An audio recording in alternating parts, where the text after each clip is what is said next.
मॉलमध्ये 3,000 रुपयांच्या खेळण्यासाठी त्या 4 वर्षाचा पोराचा तो तमाशा बघून अख्खा मॉल त्यांच्याकडे बघत होता.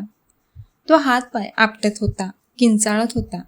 त्याचे बाबा घामाने ओलेचिंब झाले होते. भीती मुलाची नव्हती, भीती होती ती 4 लोक काय म्हणतील ह्याची.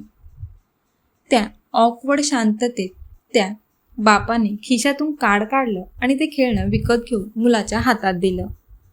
मुलगा एका सेकंदात शांत. पालकांनी सुटकेचा निश्वास टाकला.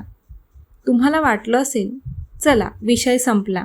नाही, इथेच आपण पालक म्हणून प्रेमापोटी फसतो. त्या दिवशी त्या बापाने 3,000 रुपयाचं खेळणं नाही विकत घेतलं, तर नकळत मुलाच्या हट्टीपणाला बळ दिलं. एक बालरोग तज्ज्ञ म्हणून सांगतो, तुमचं मूल जन्मतः हट्टी नाहीये, त्याला हट्टी बनवते ते कंडिशनिंग. मुलाचं गणित सिंपल असतं.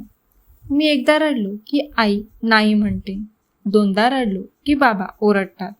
पण जर मी जोरात किंचाळलो आणि 4 लोकात तमाशा केला की हे लोक मला गप्प करण्यासाठी ती वस्तू घेऊनच देतात.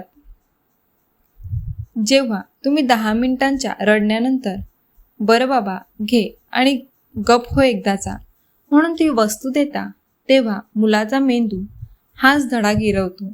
नियम तोडले आणि तमाशा केला की जगातली कोणतीही गोष्ट मिळते. आज हा हट्ट 3,000च्या खेळण्याचा आहे. उद्या तो 18 वर्षाचा होईल, तेव्हा तो जमिनीवर लोळण नाही घेणार.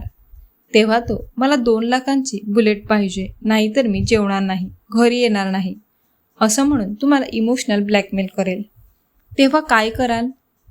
कारण त्याला नाही पचवायची सवयच नाहीये. मग पालकांनी नक्की काय करायचं? 3 सायंटिफिक रूल. पहिला, नाही म्हणजे नाहीच. Be a wall. एकदा नाही म्हणालात की विषय संपला. मग त्याने मॉल डोक्यावर घेऊ दे किंवा उपवास करू दे. जर तुम्ही हट्टापायी निर्णय बदलला तर तुम्ही हरलात आणि त्याचा हट्ट जिंकला. 2.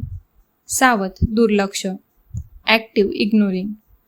हेच खरं औषध. जेव्हा मूल विनाकारण हट्ट करतं तेव्हा त्याच्याकडे शांतपणे दुर्लक्ष करा.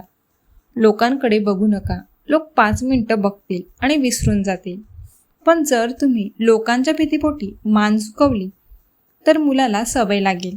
लक्षात ठेवा, हट्टीपणाला प्रेक्षक लागतात. जेव्हा प्रेक्षकच नसतात तेव्हा तो शो आपोआप बंद पडतो. टिप: जोपर्यंत तो स्वतःला इजा करत नाही तोपर्यंत काळजी करू नका. 3. शांतता विकत घेऊ नका. नो ब्रिम्बिंग. तू रडला नाहीस तर चॉकलेट देईन हे वाक्य म्हणजे लाच आहे. तात्पुरती शांतता मिळेल, पण भविष्यात घरातली शांतता भंग होईल.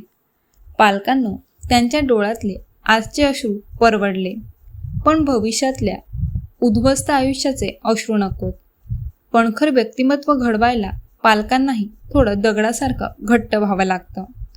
तुमच्या घरात किंवा मॉलमध्ये असा प्रसंग घडलाय का? तेव्हा तुम्ही काय केलं होतं? @ सुजित भरत पाटील, बालरोगतज्ञ, पुणे.